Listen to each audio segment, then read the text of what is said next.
और बैतूल स्कूल परिसर में लगी आग। मिड डे मील बनाते वक्त सिलेंडर में आग लगी है। स्कूल से बच्चों को सुरक्षित बाहर निकाल लिया गया है। फायर ब्रिगेड ने आग पर काबू पाया।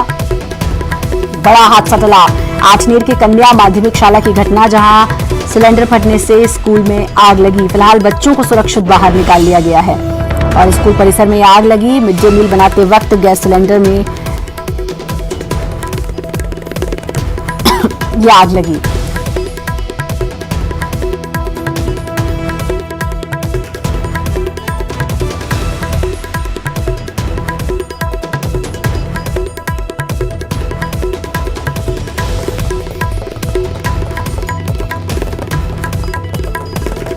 और ऋषु हमारे संवाददाता हमारे साथ जुड़ चुके हैं। ऋषु, बताएं कैसे हादसा हुआ? देखिए श्रद्धा, मैं बताना चाहूंगा, ये आठनेर में कन्या माध्यमिक शाला है। यहाँ पर तकरीबन 1:30 बजे के आसपास मिड डे मील बनाया जा रहा था और इसी दौरान गैस सिलेंडर जो वहां पर रखा हुआ था उसमें लीकेज हुआ और उसके बाद अचानक ही आग भड़क गई। आग इतनी तेजी से बढ़ी तो रसोई में बैठी जो महिलाएं थी स्व सहायता समूह की, वो बाहर भागी और उन्होंने स्कूल के प्रधान पाठक को भी सूचित किया और तत्काल बच्चों को भी स्कूल परिसर के बाहर निकाल लिया गया। लेकिन गनीमत ये रही कि नगर पालिका परिसर स्कूल के नजदीक ही है, इसलिए तत्काल जो है फायर ब्रिगेड की टीम मौके पर पहुंची और उन्होंने आग पर काबू पा लिया है। फिलहाल इस पूरे मामले की शिक्षा विभाग सहित पुलिस भी जांच में जुटी हुई है कि किस तरह ये पूरी घटना हुई। और गनीमत की बात यह है कि कोई भी पूरी घटना में हताहत नहीं हुआ है और फिलहाल स्थिति काबू में है। बिल्कुल, चलिए, ये ऋषु गनीमत रही कि बच्चों को सुरक्षित बाहर निकाल लिया गया, वरना एक बड़ा हादसा हो सकता था।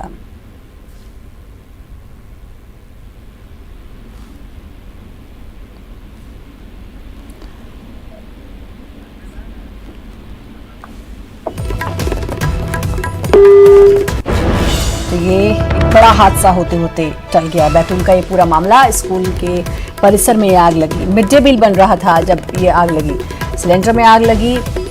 सबसे बड़ी गनीमत कि बच्चों को सुरक्षित स्कूल से बाहर निकाल लिया गया।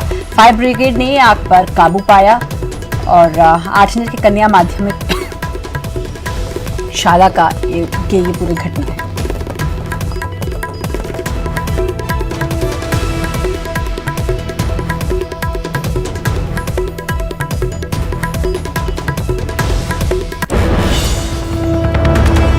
और रायपुर पीसीसी चीफ के बाद राजस्व मंत्री ने दी धमकी। राजस्व मंत्री जयसिंह अग्रवाल का बयान। केंद्र सरकार के चावल खरीदने से इनकार करने पर कहा, केंद्र चावल नहीं खरीदेगी तो हम कोयला नहीं जाने देंगे। कोरबा में देश का 11% कोयले का उत्पादन होता है। कोरबा से ही आते हैं राजस्व मंत्री जयसिंह अग्रवाल। और अब पीसीसी चीफ के बाद राजस्व मंत्री ने धमकी दे दी है केंद्र को कि अगर चावल खरीदी से इनकार केंद्र ने किया तो कोयला नहीं जाने दिया जाएगा। देश का 11% कोयले का उत्पादन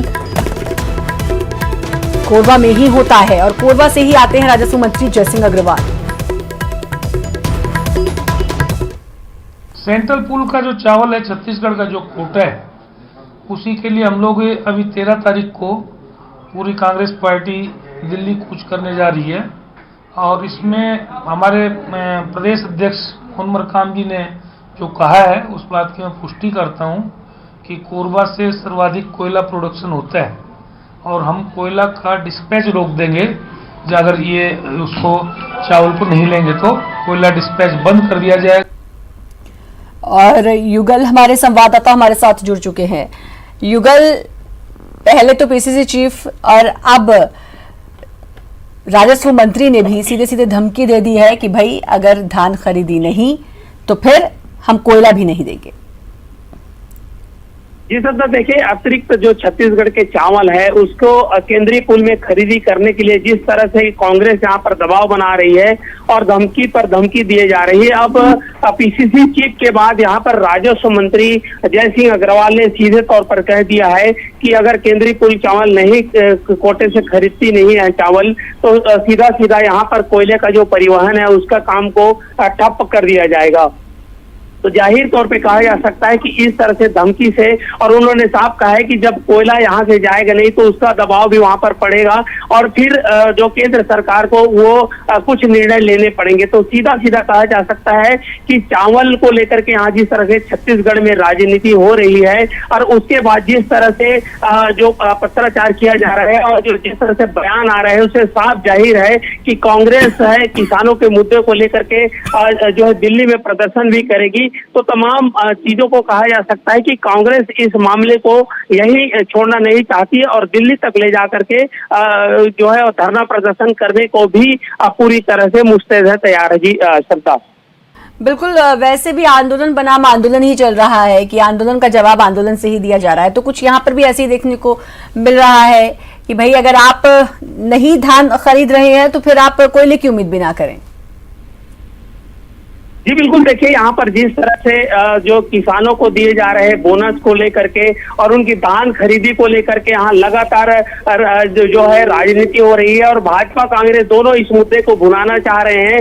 जैसे कांग्रेस ने सीधा सीधा आरोप लगाया है भाजपा पर, उनका कहना है कि किसानों को बरगलाने का काम जो है भाजपा कर रही है और यहाँ तक के जो बातें आई हैं तो उन्होंने साफ कहा है, कांग्रेस के मंत्रियों ने कहा है कि आर्थिक नाकेबंदी की जाएगी और एक तरह से दबाव के रूप में देखा जा रहा है। और मंत्री ने साफ तौर पर कहा है छत्तीसगढ़ का जो खनिज है वो जब केंद्र सरकार का हो सकता है तो छत्तीसगढ़ के किसानों का धान आखिर केंद्र सरकार क्यों नहीं ले रही है, उसके एवज में केंद्रीय जो पुल के जो चावल है उसकी खरीदी क्यों नहीं कर रही है। तो कुल मिलाकर अभी जो है जो कांग्रेस के जो मंत्री हैं वो लगातार केंद्र सरकार पर हमलावर हो रही है। जी श्रद्धा। जी शुक्रिया आपका तमाम जानकारी देने के लिए युगल। और जबलपुर से अगली बड़ी खबर, जिला व्यापार एवं उद्योग केंद्र में तोड़फोड़। एनएसयूआई ने दफ्तर में घुसकर की तोड़फोड़, स्वरोजगार योजना में गड़बड़ी का लगाया आरोप, लोन बांटने में गड़बड़ी करने का लगाया आरोप। तो तोड़फोड़ हुई है और एनएसयूआई ने दफ्तर में घुसकर तोड़फोड़ की है, स्वरोजगार योजना में गड़बड़ी करने का आरोप लगाया है, लोन बांटने में गड़बड़ी करने का आरोप लगाया है।